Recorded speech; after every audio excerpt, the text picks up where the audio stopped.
पहले तर्जुमे पाए थे दो खूबसूरत लड़कियां आपके बिल्कुल दो खूबसूरत वो और वो खूबसूरत लड़की रकुल जो इस वक्त मौजूद आपके लिए लड़ रहे तो कितना स्पेशल महसूस किया फिल्म में?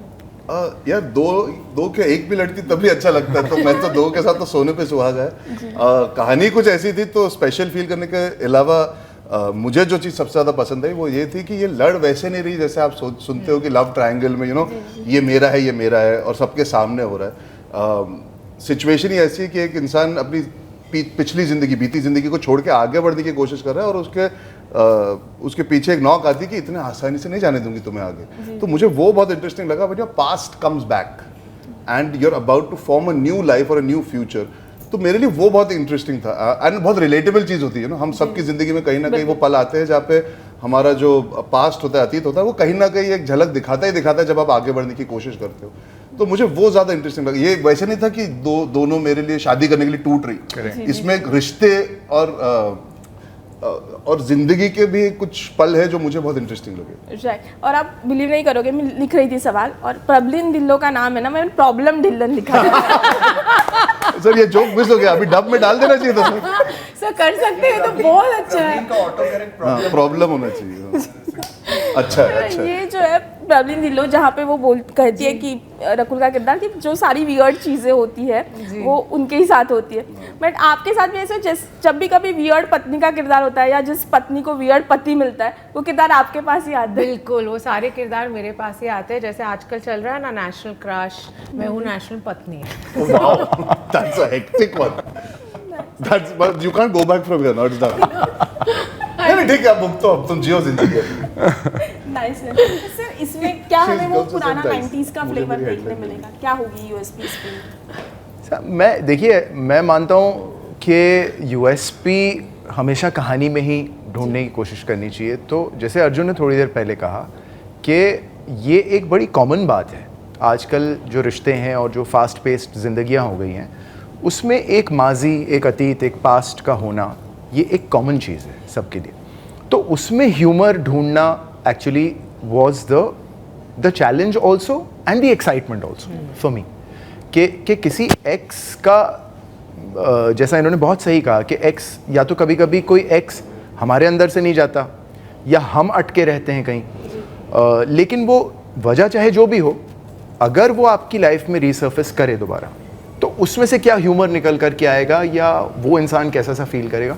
आई थिंक यही कहानी की भी यूएसपी थी जब मैंने लिखना शुरू किया, और फिर आहिस्ता आहिस्ता जब इन लोगों ने इन किरदारों में जान फूंकी तो फिर वही फाइनल यूएसपी भी वही निकल करके आई। पर जब जैसे कि हर किसी ने कहा है कि कॉमेडी बहुत मुश्किल होता है, और आपने कॉमेडी फिल्में की, आपने काम किया, तो क्या एक वजह हो सकती है? क्योंकि ये बहुत चैलेंजिंग होता है। मुझे लगता है जब इमोशन या किसी को रुलाना होता है, बहुत ही मैनिपुलेटिव चीज़ है। कॉमेडी बहुत रिएक्टिव है, और कॉमेडी सिर्फ आप एज एन एक्टर जो वो लाइनें डिलीवर कर रहा है उस पर निर्भर नहीं है। उस फ्रेम में जो बाकी किरदार है वो किस तरह से आपको रिएक्ट करेगी, ऑडियंस वैसे रिएक्ट करेगी। तो मुझे लगता है comedy that's why is very very tough. इसलिए कहते हैं some of the best actors are actually comedians, है ना, अगर आप हिस्टोरिकली भी देख लीजिए। So it's I think drama, action, जो जॉनर्स ये होते, थ्रिलर्स, वहाँ पे क्राफ्ट बहुत होता है। ड्रामा में मैं साइलेंटली खड़े हो सकता हूँ, बैकग्राउंड म्यूजिक आ जाएगा, ट्रॉली चलेगी, ट्रीटमेंट होगी, उसके पहले क्या हुआ, ये क्या हुआ, साउंड के साथ खेल सकते हो। कॉमेडी में भी क्राफ्ट है, लेकिन अगर एक्टर डिलीवर टाइमिंग पे नहीं कर रहा तो जितनी भी क्राफ्ट हो आसपास की वो फजूल है। कॉमेडी में अगर जोक लैंड नहीं हुआ, मैं जितने चाहे साउंड इफेक्ट डलवा दूँ, मैं जितनी चाहे ट्रॉली चलवा दूँ, मैं जितने चाहे, मैंने अगर लाइन बोली और वो टाइमिंग में नहीं आई, चार रिएक्शन बेकार है, हर चीज बेकार पड़ती है। तो बिल्कुल he is the person who is an expert with telling an actor about timing. Harsh Gujral जो हमारी फिल्म है, उसकी टाइमिंग की वजह से आपको हंसी आती है, बिकॉज वो सही टाइम पे सही रिएक्शन भी देना पड़ता है। So I think comedy is a little, it's not technical, but अगर लैंड नहीं हुआ तो आपको करवाना पड़ेगा, वरना वो वर्क नहीं करेगा। कुछ performances in certain genres can be lifted with a lot more happening by the creative form, but comedy set पे अगर लैंड नहीं हुई ना, तो पोस्ट में आपको एडिट में संभालना बहुत, मतलब 6 आउट ऑफ 10 हो जाएगा, पर वो 10 आउट ऑफ 10 जोक नहीं लैंड होता। इसीलिए I think it's very spontaneous, it's very human. I think comedy is very very in the moment, you have to be very sincere, reacting. और कई बार क्या होता है, हम सीन्स करते हैं सर, जो लिखा होता है डायलॉग उससे ज्यादा फनी कोई और बन जाता है ऑडियंस के लिए, बिकॉज आप उस मोमेंट पे रिएक्शन दे जाते हैं या आप इम्प्रोव कर लेते हो। So I think comedy is a very it's it's in the detail. Yeah, it's just there in Yeah. the moment. अगर कुछ निकल जाता है, of course all other it's not easy or tough, but this is just slightly, I would say you have to be on point every day when you're doing a comedy film in regards to you. You cannot rely on external factors. And very present. Yeah. देखिए, मैं actually in दोनों ने sum up कर ही दिया largely जो technicality comedy बनाने और लिखने के पीछे है.